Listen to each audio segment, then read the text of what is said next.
Chasing Aki with the blue futon, and out of the box or out of the wall, whatever you want to call it, we have, looks like a Criterion Collection, the Qatsi Qatsi trilogy. It has 3 movies in it. I don't know how to pronounce any of them. Koyaanisqatsi, Koyaanisqatsi, Nakokansi. Sure, we are going to do 3 different videos with 3 different movies. So let's start with the first one of Koyaanisqatsi.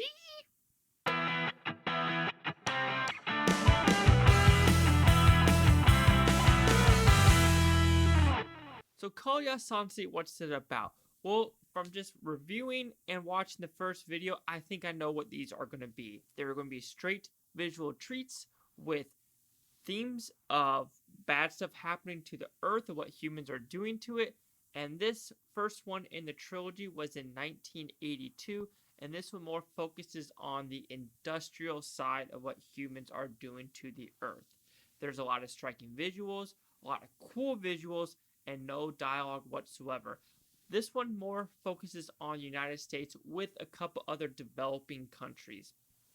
For example, United States, some Europe countries, and that's about it what it focuses on. But it focuses on like pipelines, the oil industry, just buildings exploding, and of us building stuff, like building buildings and then just letting it decay, decrepit, and just leaving it there and doing nothing to it.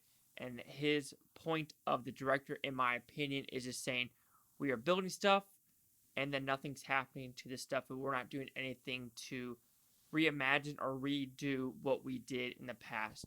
I understand what the director is going for with this movie, and like I said, the visuals are striking. The quality, I think it's a 4K transfer. No, it's just mostly a digital transfer. So it still looks great. It's a great looking transfer of this movie. This one is more visuals, not a lot of changed visuals, if you know what I mean, of like, putting different filters, putting digital stuff into this movie. No, this one's more of what's happening and doing it. There are a lot of elongated shots where sometimes it takes forever to get to the point. And I think that's the problem with this movie. This one does focus on like people walking and getting their reactions, cars, pipes, like I've said it 1,000 times before.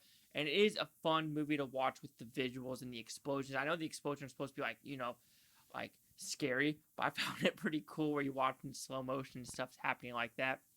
But the director is an activist, even says it on the cover of what he's trying to say with the earth and what we're doing to it. I understand his message, and this was made in the 80s and now we're in 2020 and we're trying to fix stuff. But that's the problem with technology changing. There's so many different countries out there trying to get their own country developed it's kind of a weird timeline where I'm going to put it, where we have these activists, these climate justice warriors, I'm going to call them that, of we need to like stop fossil fuels, stop this right now. Doing so would kill millions of people. We need to find a steady, negotiable route, and that's the problem with a lot of these people. He's an activist, so I'm going to go political with this. You have people like AOC who says, we don't want to negotiate. In my job, I have multiple courses in negotiation. You need this negotiation tactic, this negotiation skill to get somewhere where you belong, saying, you know what, this is bad, this is good, yet, for example, in Germany, there is too much windmills, too much solar power, where it's converting too much energy, and they don't know what to do with it, and in doing so, we're kind of ruining the earth of making so many solar panels, because I've seen solar farms that are absolutely disgusting in my opinion, as well as, windmills and stuff like that. And to make windmills, you need oil. So, like I said, you need a good middle ground, and that's the problem. We are going like this in the world, and people don't want to negotiate. And that might be like I'm going on a little tangent not about this movie, but it really is about this movie of how, yes, we have a lot of developing nations trying to get to the top. Not even get to the top, but just try to get on equal bounds. But it's very impossible when you have so many stagnated differences and regulations, you could put it that way, of like how China just made like, they're making like 4 coal mines a year. And in Africa, they're mining gold in Africa from Niger, which is the poorest country in the world, so they are ruining another country to gain themselves, and there's no regulations in that. So I understand there's people like Greta Thunberg who's like, well, how dare you? How dare you? But the problem is, it's a lot bigger than that. Yes, the visuals are great in this movie of understanding. You understand what the director's going for.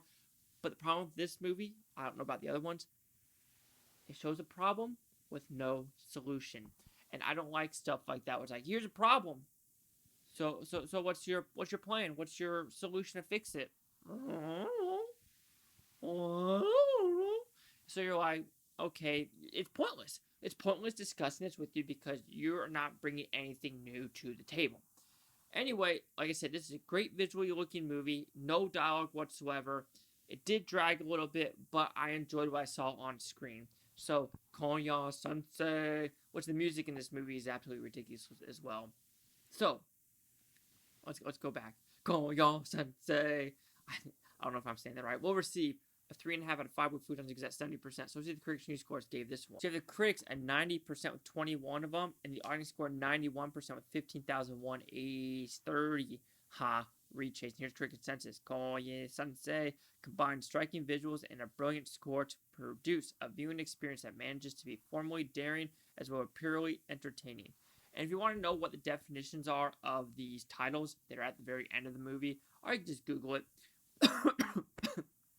That was just me not breathing. I'm not sick, I swear. Rona.